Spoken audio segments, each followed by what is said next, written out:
experiences in their, oh, thank you. Yes, we're going to record. Wanted to ask folks to come and join us who have gotten doctoral degrees at Ohio State, some PhD, some EdD, but have matriculated into administrative roles mostly, or into roles that are outside of higher education. So we had some folks asking just some questions about kind of future career trajectory. What can I do with my degree?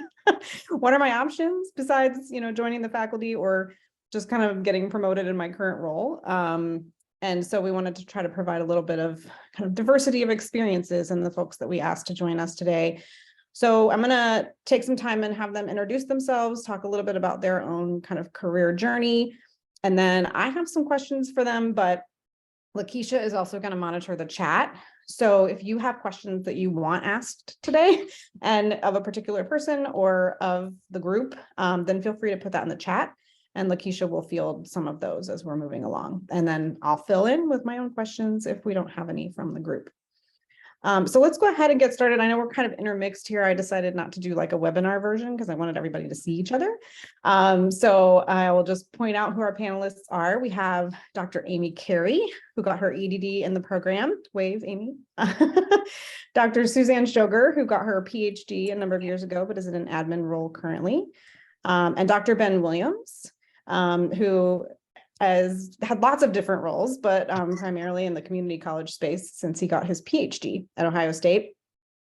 And Dr. Brian Arefache is just joining us. So hi, Brian, welcome. Many of you know Brian because he teaches for us in the program, but he works here at Ohio State.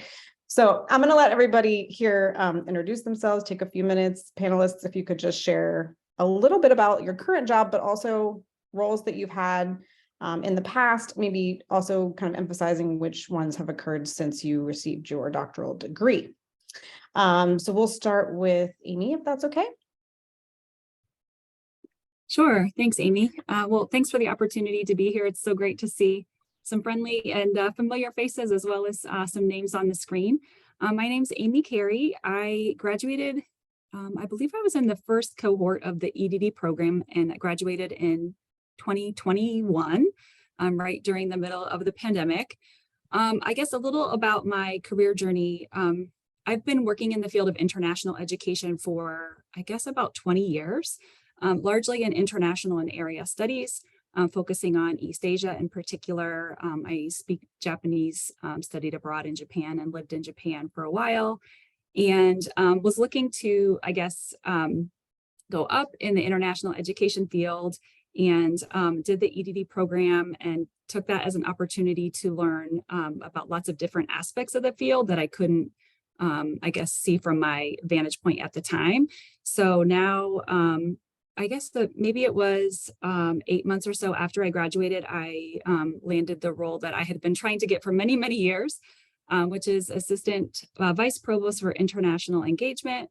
I am at the University of Michigan. I don't know if I'm supposed to say that here, but yeah, so I'm here. In this role, I am leading our international partnerships and agreements portfolio, coordinating efforts across our 19 schools and colleges in the education abroad space, helping to devise strategy on diversifying our international student body, and any other thing that you might imagine that comes into the provost's office. So yeah, nice to be here. Thank you. Thank you so much, Amy. Suzanne, how about next? Hi, friends. I'm so happy to see so many of you. And as I think about my trajectory, it includes quite a few of you. So Jessica, I was in a master's program with a decade ago now. And I was trained as a teacher, graduated from undergrad with a teaching degree in 1989, and then had a whole career doing a lot of things that weren't teaching specific, but involved a lot of teaching. And one of those roles has turned into a 30-year consulting practice. And so a lot of what I'm still doing in every role that I'm in is consulting. Matthew was in my HESA larger cohort when I was doing my PhD at Ohio State, and which I finished in 2018, which was the same year I turned 50. So I was the oldest person in that entire program with the exception of one faculty member. And it was an amazing midlife experience. And so Matthew was doing his master's program at that time, and I was a full-time doc student. And so I had a graduate assistantship in the same space that he did. So it was fun to share those experiences. Brian Orefice then hired me over at Honors and Scholars as a GA, and worked with that operation for several years, which is closely connected to what I'm doing now. I worked with Jen Pelletier over in student activities and Ohio Union events, and Jeff Pelletier. So all of these individual opportunities have come together, I think, to bring me to Denison, where I'm currently the administrative director of the LISCA Center for Intellectual Engagement, which is kind of similar to the Honors and Scholars portfolio at Ohio State. So at Denison, our LISCA Center encompasses fellowships. So Fulbrights and Rhodes and Marshalls and prestigious awards that students apply for. So that is a piece of our portfolio. Undergraduate research, we have about 140 summer scholars that we fully fund for a 10-week program in the summer.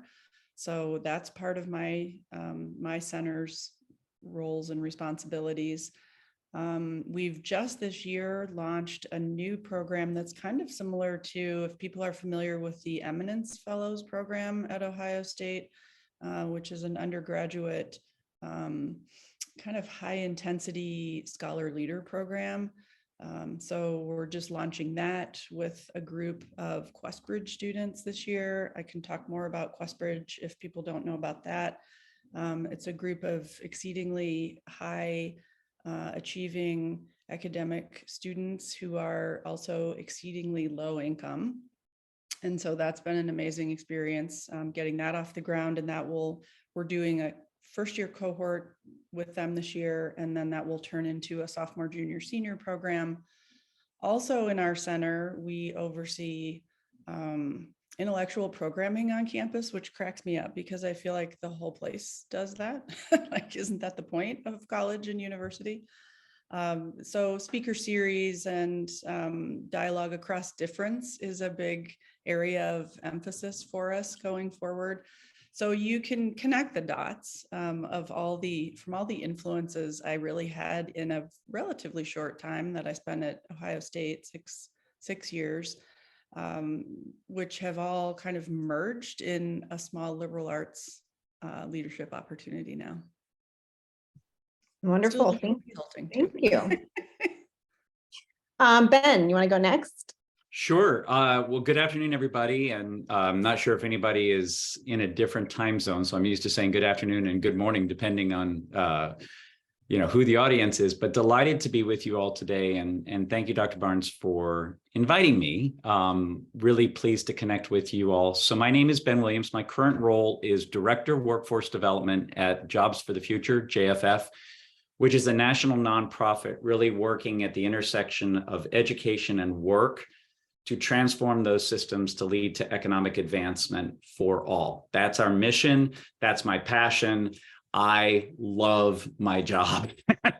I'm working at my sweet spot. And that sweet spot has kind of emerged over a career that, when you look at it in retrospect, is linear, but when you look at it from the beginning on, definitely took twists and turns. And with each twist and turn, I feel like it built the tools in my toolbox that I'm now able to fully utilize at this point in my career, which is really exciting. So I'm in my 30th year in education. I started right after college teaching English in Japan for 3 years. So Amy would love to connect and talk about that. But I came back from the JET program with my mind blown and wide open and really excited. Knew I wanted to go straight from a master's, PhD type of experience, got a great assistantship at OSU, which drew me there. and had my first assistantship in international admissions, then worked at the Office of International Education as a GA and was hired right out of that program straight into a full-time position running orientation at Ohio State for international students, started my doctoral program, really thought that was going to be my trajectory. And then I started to get connected to Columbus State Community College and became really intrigued and interested in community college work. There was a wonderful opportunity. I applied for it, wasn't selected for that position, but it really got me started thinking about Columbus State. Another position came open, applied for that, got it. Shifted into working as assistant director of academic advising, basically at Columbus State. And then they reorganized and I became director like in 9 months, which was kind of crazy, and fell in love with community college work and career technical education, workforce development, and have been in it for 20 years. And so it's one of the things I encourage you to do as you're really thinking is stay open to new possibilities because they open new doors. When I was at Ohio State, I was in academic advising. And when I was done with my doctorate in 2006, I was like, you know what? I miss working with students. I want to have the flexibility to work with students again. I want to be able to teach, but I don't necessarily want to go into faculty. So I was able to shift into a different role in admissions. I was an adjunct faculty member at Ohio State for several semesters. I got to redesign the community college administration class, which was super fun. And then I started to work with an organization called the National Alliance for Partnerships in Equity, which was implementing work in Ohio funded through the National Science Foundation. And Columbus State just kind of let me run with it. And as that was happening, Ohio Department of Education was really interested in expanding this work further. So I was like, okay, let's work together. Was able to kind of broker that relationship. That became half of my job for 4 years. We were piloting curriculum. NAEP wanted to have somebody to help them do that nationally. So then I became a consultant. Then they were looking for somebody with the expertise I had, and I was able to move into a permanent position. 6 years later, after that whole experience, like I started at NAEP, worked in different roles, eventually became CEO, which was super exciting, but again, realized this isn't the right fit. And in the context of COVID, I wanted to be back on the ground, really in the work again. So I was able to shift gears and I worked as a consultant for a while and then shifted into a role as executive director for technical programs at Kentucky Community Technical College System, started consulting with JFF, achieving the dream, doing really exciting work around DEI assessments. And then this dream position came open where I could marry all of that and pull and draw all that experience into the work. So what's been really exciting in that life is I've been able to do everything that a faculty member does. I've run multiple National Science Foundation projects. I've published work. I've developed curriculum. I've been able to teach. I've been doing all those things, but not necessarily on a tenure track. So there's lots of different ways you can express that and be able to do that in the nonprofit space. So I'm excited to be with you all today. Can't tell I love this stuff, right? Yeah, we can tell you're excited. I love it. All right, Brian, you're up. All right. Hi, everybody. You can hear me okay? All right, good. I'm in a foreign office, not necessarily the library, but that's just a background. My let's see. My story at OSU began in 97. Actually, Amy Barnes and I were classmates, SPA master's class in 99. Woohoo! And we're both still here.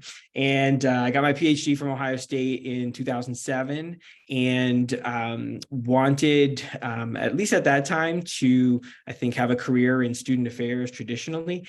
So I did a search and took a job at the University of Miami in Florida as a director of orientation there, fresh out of my doctorate. I was probably, one of those like underexperienced and overeducated folks when I finished my doctorate. So I knew that I needed to get a job out of my doctorate that would give me a lot of the professional skills I didn't have at that point, like staff supervision, budgetary oversight, strategic planning, things like that. And so that was a really good move for me professionally. The job didn't require a PhD, but it was a good, sort of set of experiences that made me competitive for jobs down the road. It also was where I started teaching. So the program director at the University of Miami, she heard that Student Life had hired a PhD from Ohio State, and she was like, I need to meet him. He needs to teach in our program.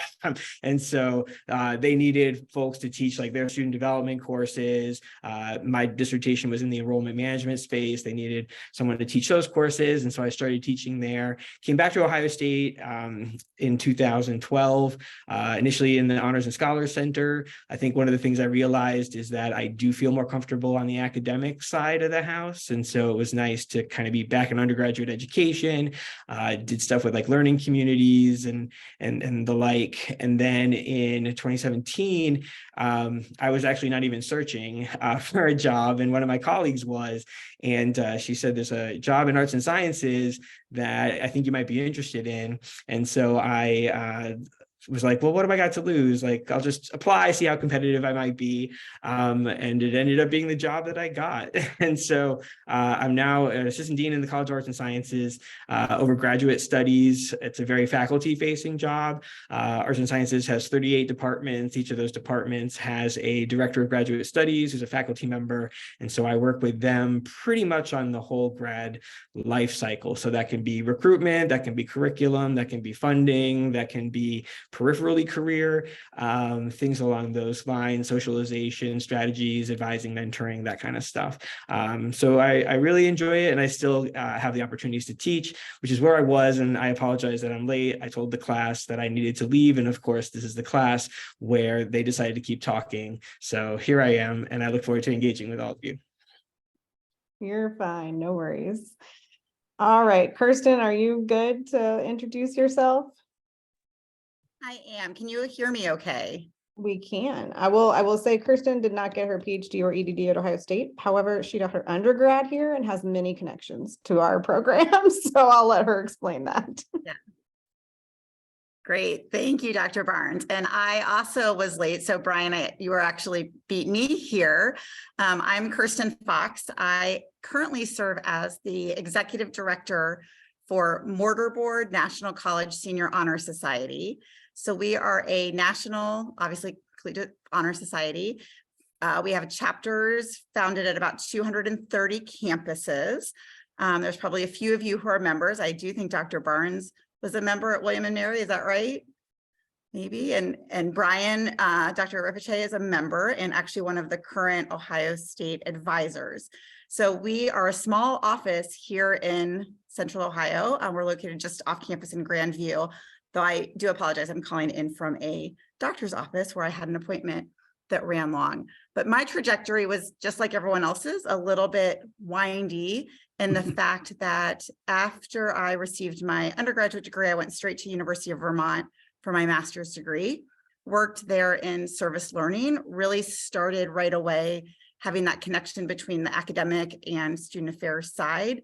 I was there in the late 90s where most campuses didn't yet have service learning widespread on their campus or even offices of community service. Then moved to the Washington, D.C. area where I worked in a variety of roles for about a decade, received my PhD from the University of Maryland, and then actually spent a little bit of time back at Ohio State when we moved to Columbus in the Fisher College of Business before I actually went to Denison. Though I think I had left before Suzanne got there. I was the director of the undergraduate career education program. So the Career Center there has really ballooned over the past few years. My dissertation topic was on the transition from college to post-college and how students made sense of that transition after they left, really looking at how we talked about learning outcomes and then what actually happened once they left college and where things, where there were challenges, where there were successes and so forth. So that's what landed me in that Career Center space and really worked in that role for quite a while, then left the campus-based programming and actually went and worked still in the career world as the director of the Placement Exchange, which some of you probably went through, which was a joint partnership between ACU Hawaii, Association of College and University Housing Officers International, and NASPA. So I actually worked for both organizations for a few years. Actually ended up really liking the higher ed adjacent type of roles where I was in a not-for-profit, but still supporting higher education. And then the mortarboard opportunity kind of came my way. And it was a great transition because I get to still work with undergraduate students as well as faculty advisors and connecting that academic and student services piece and still support colleges and universities across the country, but from that nonprofit opportunity. And so we are a small office. We have about 6 staff, and we work really with our national leaders across campus to help do programmatic initiatives, as well as other just member benefits. So, and fun fact, we were featured on Jeopardy a couple of weeks ago. So that's a little about me.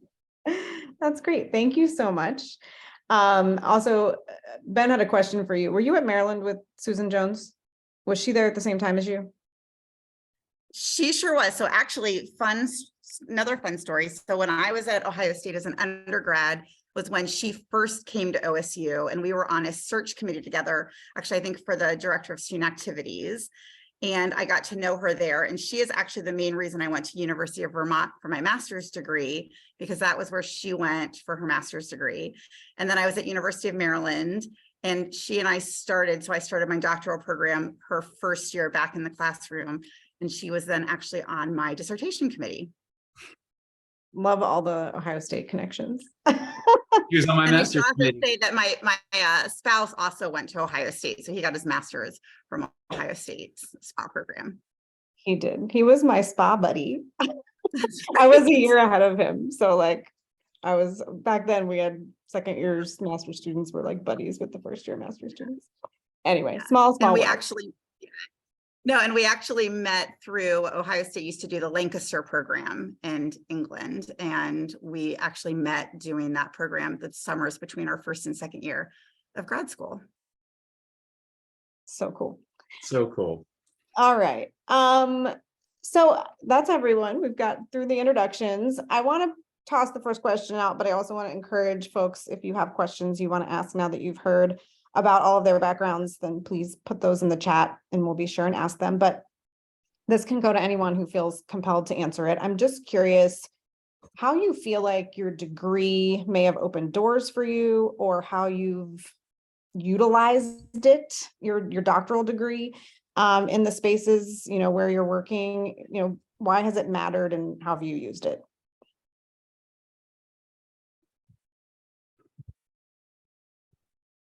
I can start. I think for me, I spent 20 years essentially in the same field of area studies and wanted to do something more broadly international, but didn't really have that many opportunities in the structures that we had at Ohio State to do that. So I used the EdD program, like each class, as a way to learn more about different aspects of international education. So in Dr. Urwefiche's class, I did a project on international students. In Dr. Barnes and Dr. Shoger's strategy class, I looked at master's students who were studying international and area studies and their mental health and well-being.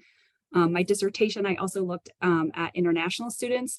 And those weren't things I was necessarily doing in my day-to-day job, but I just looked at each of those projects as a way to kind of build up my resume that I had some knowledge and expertise or interest in those areas. I think that definitely helped me, when I interviewed, to be able to speak to some of the topics that came up that I wasn't necessarily working on a day-to-day basis. And it took some time to find the right job, but I definitely think the types of things that I was applying for, I wouldn't have even gotten an interview without the doctorate. And that's not to say that I only did it for the piece of paper, but that definitely helped me get my foot in the door. But since I've been in this role, I've definitely called upon so many things that I've learned in the program. So just a few examples. Well, it wasn't like a real qualitative study, but one of the first things that I did when I got here was a listening tour. So as I mentioned, I had to I work across 19 different schools and colleges. There's a lot of players in this space, and University of Michigan is a very decentralized institution. So I kind of set it up like a mini qualitative study where I interviewed them all. I had interview protocols, and then, you know, afterwards kind of analyzed these interviews and came up with themes. I couldn't have done that, you know, before I did the dissertation in practice. So I could give other examples, but I'll let others talk. But for me, it's made all the difference in the world in terms of opening doors. And then, oh, also, I guess I'll mention on the quantitative side, I am by no means a quantitative person. I did not do a quantitative, you know, project for my dissertation, but I feel like at least I know enough now to know what not to do, or, you know, how to read what other people are doing and, you know, ask the right questions. So like we had some folks who were putting together data saying that students who studied abroad graduated faster than students who didn't. And it was, you know, it's true, but obviously there could be many other confounding factors as to why that's the case. And so just being able to talk to folks about that and being able to kind of explain when we share that type of information that, you know, this is correlation, not necessarily causation, but yeah, I guess just being more literate in quantitative methods has helped me a lot too. I'll stop there. Thank you. Anyone else want to answer that question, Brian? Yeah. Oh, Ben, did you want to go? No, you go first. You're good. Okay. Just quickly, I alluded to part of it at the beginning. Like I was approached, you know, as a PhD from Ohio State about teaching before I even expressed interest in it. So I think a lot of just the, you know, kinds of faculty that teach here, the, you know, prestige that this degree carries will open some doors. But I would also say like my, you know, 20 years, pretty much first 20 years in higher ed were in the undergrad space. And so when I applied for my current job, you know, I had taught, you know, grad students, I had supervised grad students, I was a grad student, but I hadn't really had a professional role that kind of supported graduate students. So I wasn't sure how competitive I would be. Plus, you know, this was for arts and sciences. My, you know, academic home was in education. And it turns out one of the things that made me appealing to them was that, you know, the dean that hired me, like understood what my degree was about, understood that I would come with, you know, experiences that their faculty didn't have for the large part, maybe with the exception of like psychology or some of the social sciences, but on student development, on enrollment management, on organizational behavior. And so I could, you know, talk about the things we were doing in the college from a knowledge base that they didn't necessarily have at the time. So that was just something that came to mind. Go ahead, Ben. So, you know, when I reflect, so I would not have been able to do many of the things that I'm doing right now. I would not be in the position I'm in right now. I would not have had the trajectory I had without the PhD.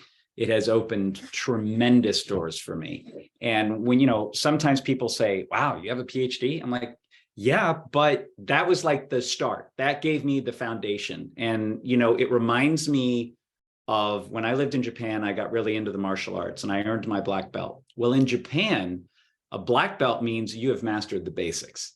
Now you can really learn. PhD is a little bit more than that, but I finished 16 years ago in a couple of weeks. I've continued to learn and grow and evolve, and every day I'm learning something new. So I think it teaches us to learn. It gives us an incredible set of skills that then opens doors to be able to do things that we love to do. And when I was going through the doctoral program, I think the only of there were 9 of us who started together, 6 of us who completed. It was a little less user-friendly maybe 20 years ago.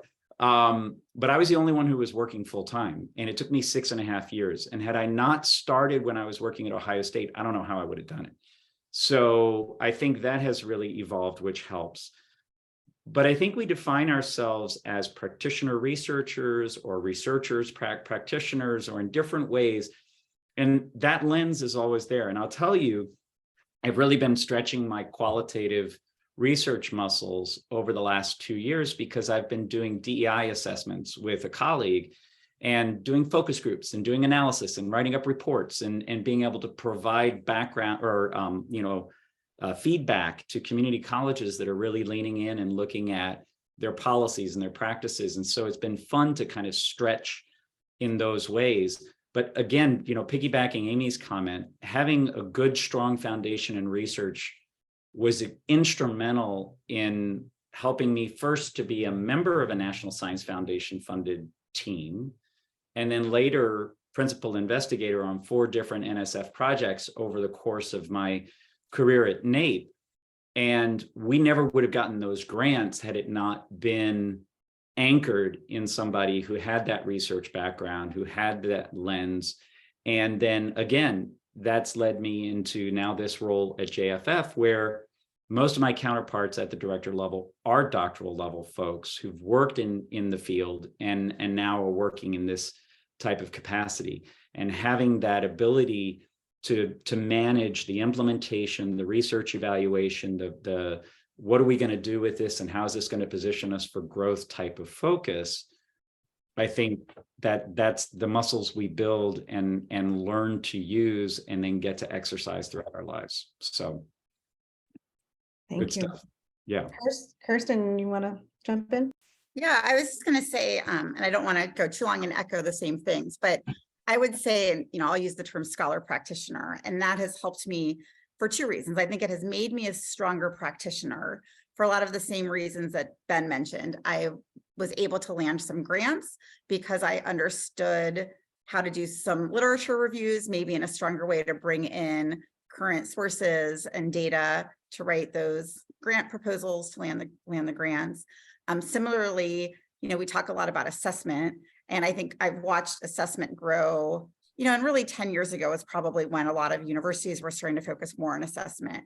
And so I was able to then come into positions at an administrative level, knowing how to do both the quantitative and qualitative assessment. And that was seen as a skill. So for example, when I first came back to Ohio State, I started in the Fisher College of Business in 2011. I got hired at the end of 2011. And at that time, so I helped to create the Undergraduate Leadership and Engagement Office, or ULEO, which is still around over a decade later. And so I came in to build that office because they hadn't really been focusing on the undergraduate programs. And they had some data that had come back saying students weren't having a great experience. So my focus was on that student experience, building an office.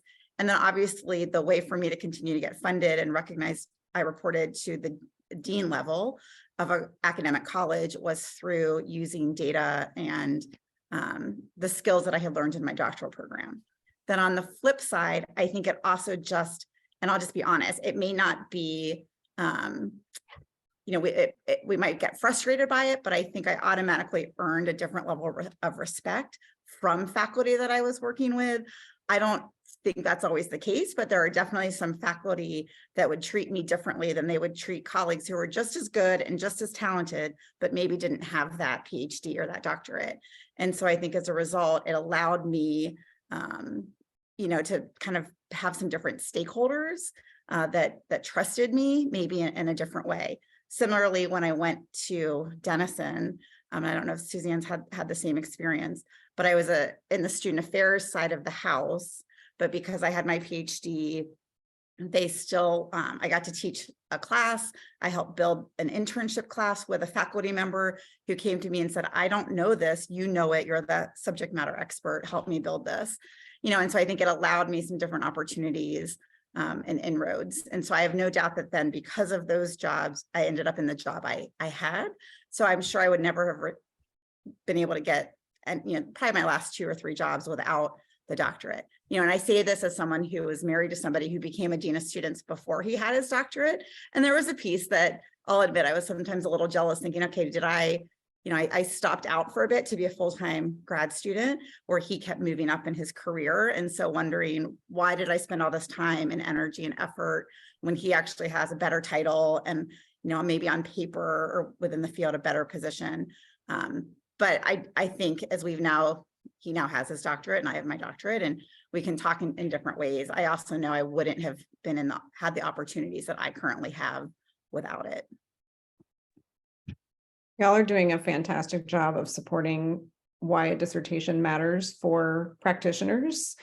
I appreciate that, both in the PhD realm, but also, you know, sometimes I think PhD students feel like, why did I go through all of this if I'm going to work in an admin job? No, it has lots of applicability.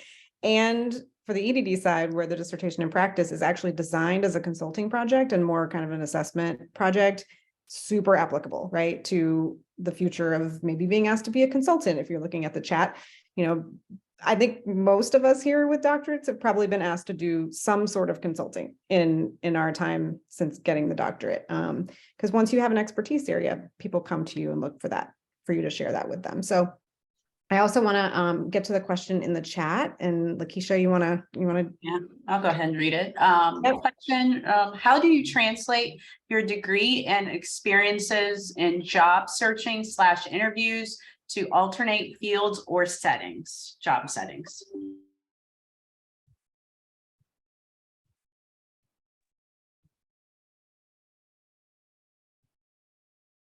Kristen, do you have your hand up to respond?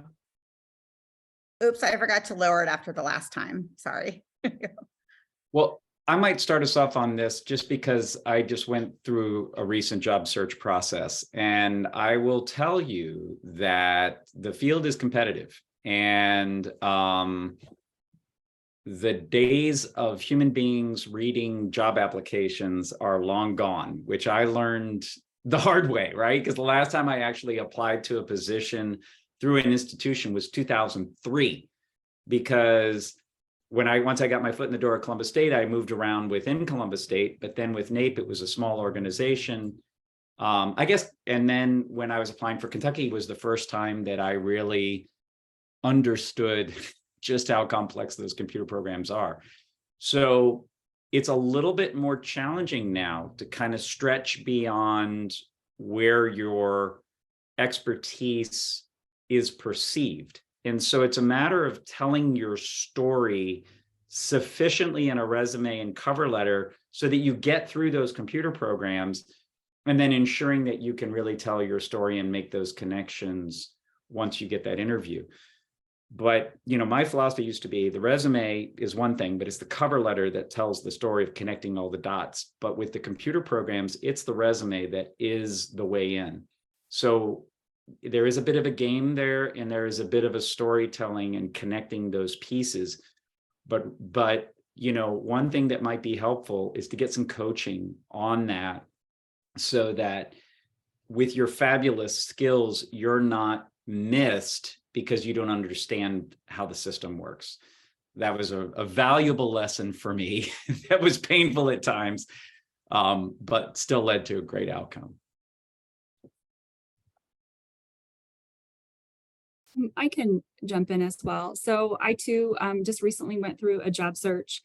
I think for me as an introvert, interviewing is really uncomfortable and not my favorite space to be. And so I had a former supervisor who was kind of serving as a mentor to me tell me that I needed to do informational interviewing. And when she said it to me, I was like, la, la, la, la.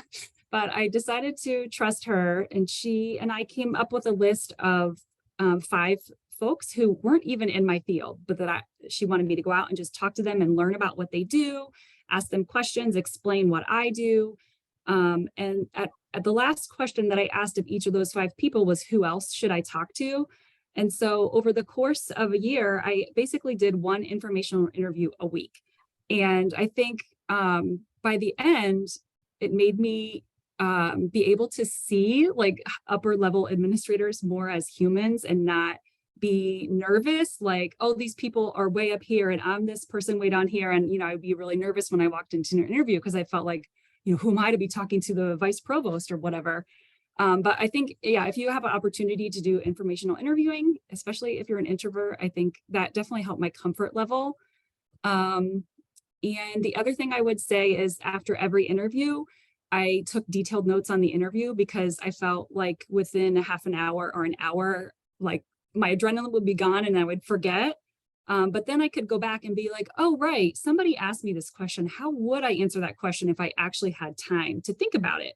And so I ended up kind of creating this bank of questions. And I did notice that a lot of the same questions were being asked, even in very different roles. And so that was also helpful for me to kind of develop my bank of responses. Okay. While we wait for another question to pop up, I have one to ask. Oh, Brian, did you want to say something about that?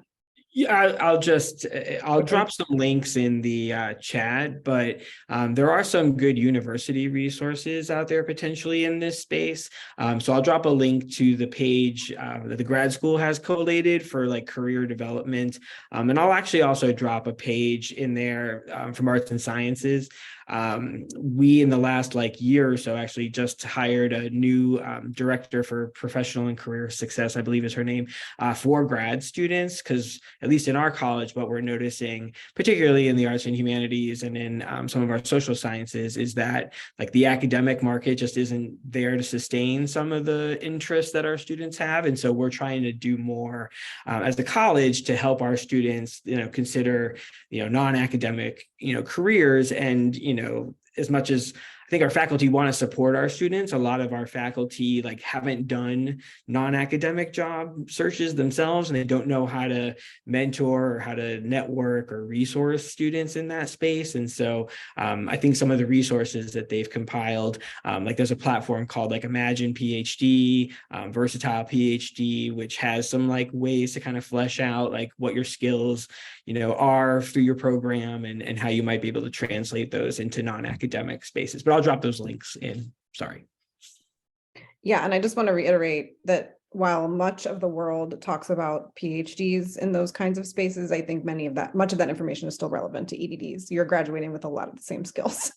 So just don't think that doesn't apply to you. Absolutely. And I think Cynthia had a question in the chat that Ben sort of already responded to, so I'll let Ben start, but it's around consulting. So Ben, you want to jump in there? How to get connected to consulting opportunities? Sure, happy to get us started on that. And just as a reminder, many of us who did our doctorates at Ohio State only had the PhD to choose from. So the fact that there are now multiple opportunities is great. So really kind of figuring out what the right fit is for you. So the question was around consulting. So I started consulting a few years after I finished my doctorate, and it was through getting connected to the implementation of a project that was happening statewide, funded through the National Science Foundation, and then linking up with people, and they saw what I was bringing to the table. So my dissertation was looking at the impact of study abroad in Southern Africa on the racial identity of white and African-American students. So I got really deep into work around racial equity, around understanding racial identity, understanding how different systems act on people and may prevent and or facilitate entry and pushing away and all those different dynamics, right? And then how that affects people's development in terms of their sense of self and in relationship to others. So there was a connection of that work to the work that was really focusing on broadening opportunities to STEM careers for individuals from underrepresented groups in STEM, right, in terms of that background. And I got involved with doing some DEI training when I was working at the Office of International Education with a colleague of mine, where we worked with a high school and helped them. So kind of making those connections and then deepening those relationships with partners that come into your world, right, and that might be involved. One of the things I tried to do is to participate in conferences and different types of events where I would meet other folks and learn about things that are happening, and then just see how I might be able to help, how I might be able to contribute. And in that process, then folks got to understand who I am and what I might be able to bring, and then those doors open up. I give you one more piece of advice, and that is, if you have an idea of how to do something differently based on your perspective, offer it up in a thoughtful way. And I have found that doing that, once I was able to create a new job for myself, and another I was able to redefine what I was doing, because what you bring is a perspective from your experiences that can be of value. So don't be afraid to offer that up. The worst thing that can happen is they say no, and you say, okay, I guess that didn't work. Well, maybe I'll think about it differently next time around. That also builds your consulting muscles, because you can help others as they're thinking about that. So I will kick it over to Suzanne. Thanks. Just agreeing with everything everyone has said so far. Those have been my experiences exactly. From a consulting standpoint, I have a bunch of practical, tangible bits of experience maybe to share. And starting with one of my very early consulting projects when I was quite young was to work with another friend who had a consulting practice, her own small consulting practice, and she just needed some project support. And so I actually learned a lot from a friend who was working through a client relationship and a list of projects because she couldn't do it all herself.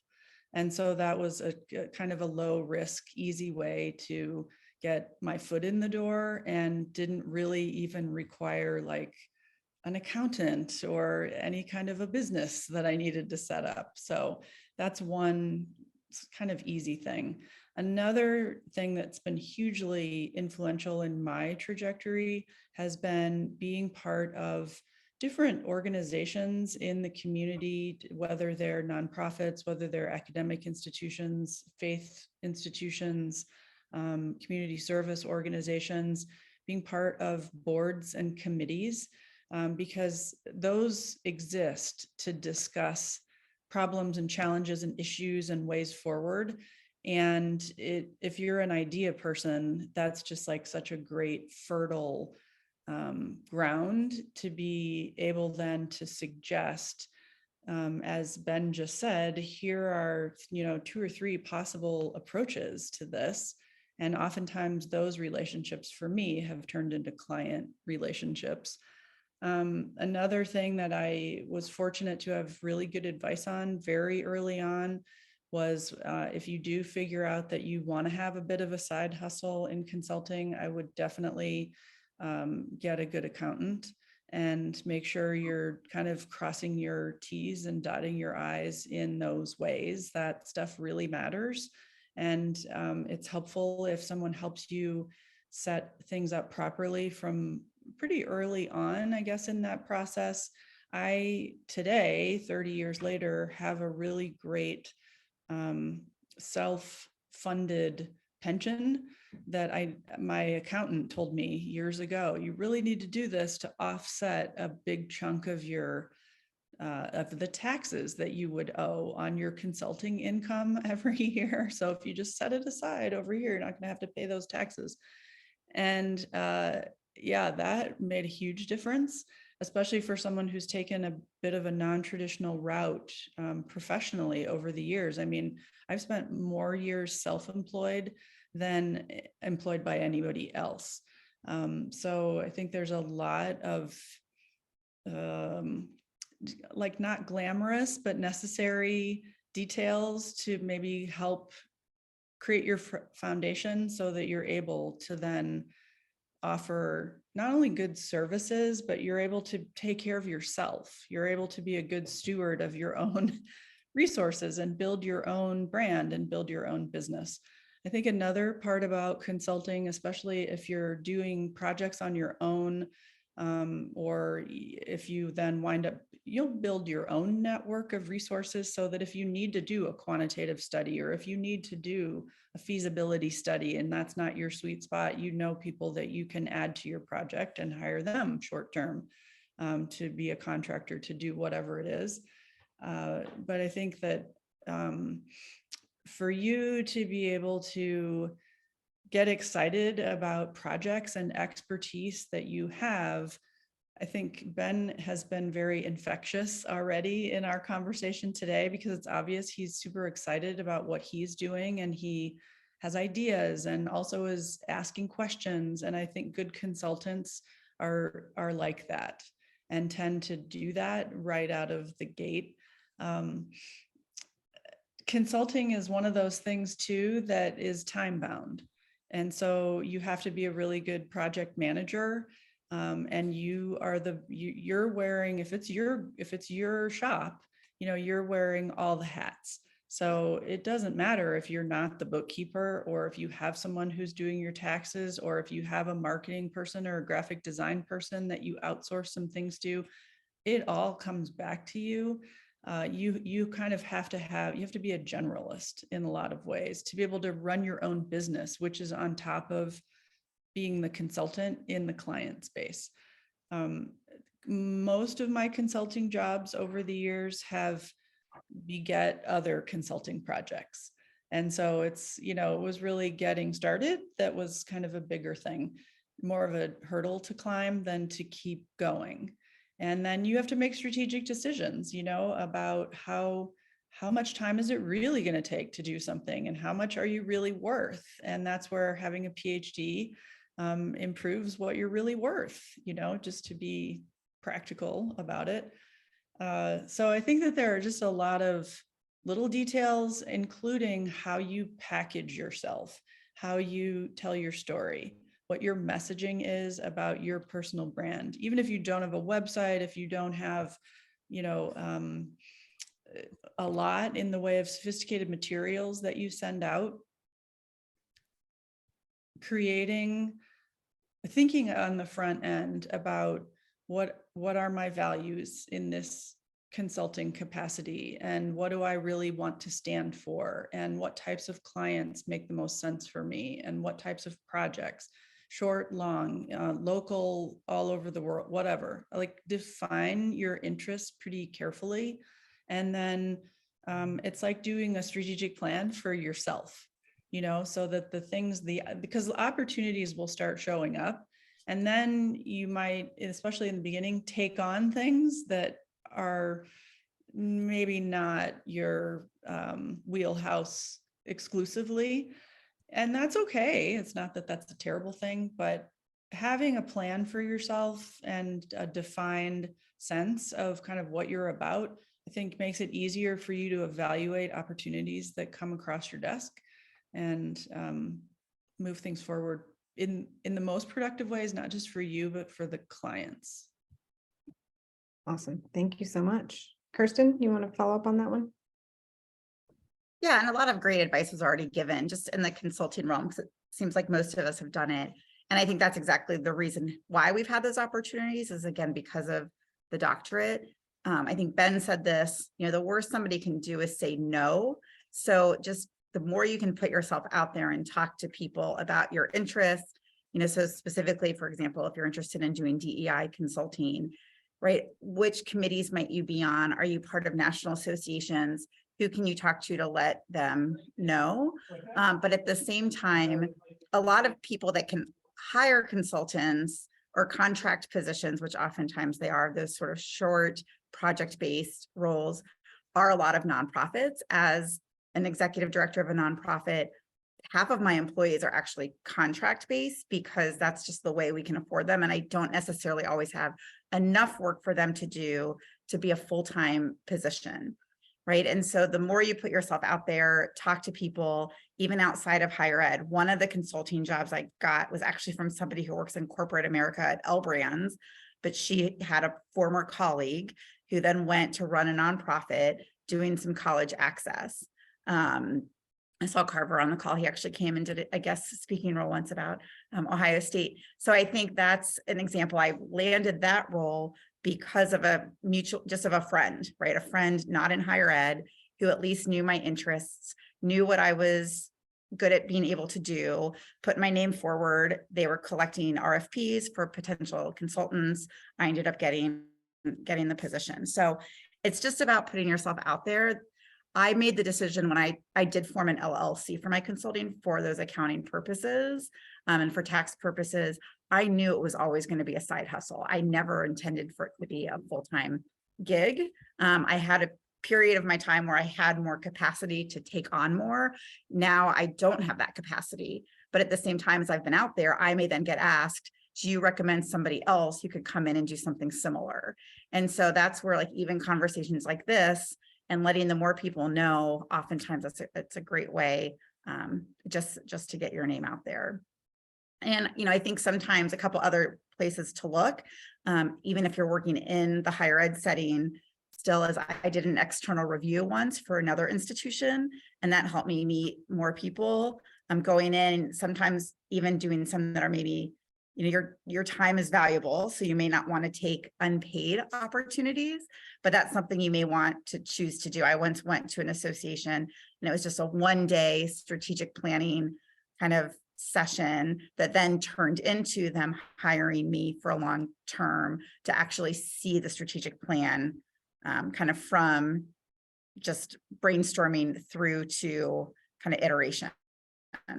So definitely, the more you can put yourself out there and think about what is your value and what are you willing to take on and what are you not willing to take on. Oh, thank you so much. I can't believe it, but we are at time. That was so fast. Y'all are amazing. And I don't feel like we got all the questions answered. So maybe we'll have a follow-up session at some point to kind of part 2 of this conversation. I do want to say, just as a kind of an ending thought, that I feel like I encounter a lot of doctoral students while they're still doctoral students and maybe shortly after they graduate, don't really give themselves enough credit or know their worth. You have incredible expertise and you are developing it more and more as you take courses and through the process of the dissertation or dissertation of practice. And when you graduate, know your worth, know that you can do all of the things that the folks here are talking about. It is good to talk with someone about like, how much should I charge? And that whole taxes thing is real. Like get some good advice on how you do this. But I really, you are there. You just don't feel like you are yet. Right. So once you get that degree, you can do a lot of great things. I know everybody here would be willing to have follow-up conversations. I just know they're going to nod, I think, and agree with me just because I know them as fantastic people. So if you have specific questions, feel free to reach out to them. There were also other people that I invited to be a part of this panel that couldn't come, who said, oh my gosh, like, I'm here if other people want to talk.